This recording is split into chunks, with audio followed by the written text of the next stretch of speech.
Hello, this is Ellen from Nothing in the Rulebook. I'm a writer, I'm an editor, I'm a copywriter, and I sometimes work in a bookshop. But at the moment, like a lot of people, I'm spending most of my time in my bedroom. I'm at home with my family, and we're all having conference calls in different rooms in the house, so it's creating this lovely cacophony of sound so we can all hear everyone and no one at the same time. But so far, so good. It's quite jolly. We're making each other cups of tea when we need to, and it's alright so far. But sometimes it is nice to talk to people that you're not related to.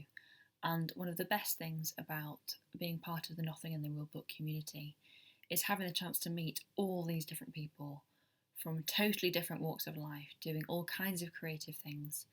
And it would be lovely, we thought, to turn this scary, isolating thing into a chance for these people to meet each other and talk to each other, even if it is through a screen, and actually tell their stories about their lives under lockdown.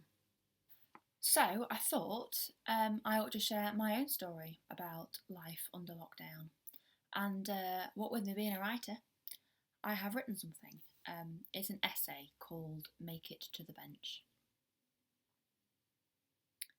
I jog a lot now. It's crazy. I started when I was at uni, and the prospect of staying warm inside with the people in my flat was less attractive than putting on trainers, going out into the cold, and doing laps until my chest burned. I was a stranger to myself.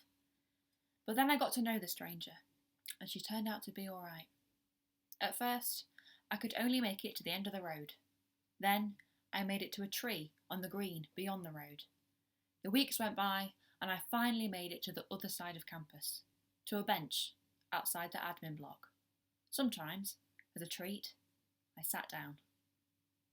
Jogging now is different. Everyone's doing it because we're allowed one a day. If people aren't jogging, they're walking or cycling or wandering across the path with a mindful look on their faces, too busy being in the present moment to see the woman running towards them, throwing herself into a bush to maintain social distancing. At the moment, I'm doing more throwing myself than running. Avoiding people used to be rude, but now, when I see someone do a rapid U-turn to get away from me and speed back in the direction they've come, I know it's just the new way of acknowledging someone's presence. It's the new hello. The only demographic that seems not to adhere to this are pensioners, those most at risk. They walk in couples, padded out with fleeces, and dominate the paths. As you approach, they fan out, one drifting to the left to examine a bird, the other to the right to smell a rose. It's a dual assault. So you abort mission, spin around, and collide with the pregnant woman pushing the pram. Jogging is difficult now, but not in the way it was when I first started. All those years ago, running around campus, I got cramp in my chest, stiffness in my legs. My lungs burned, and after a few minutes, I'd have to stop and take a break. Now, I can go further. My legs can take it. Now, normal is competent. It's hard to plan at the moment. It's hard to train for anything, to write for anyone, to know if what you're trying to make will ever come to be.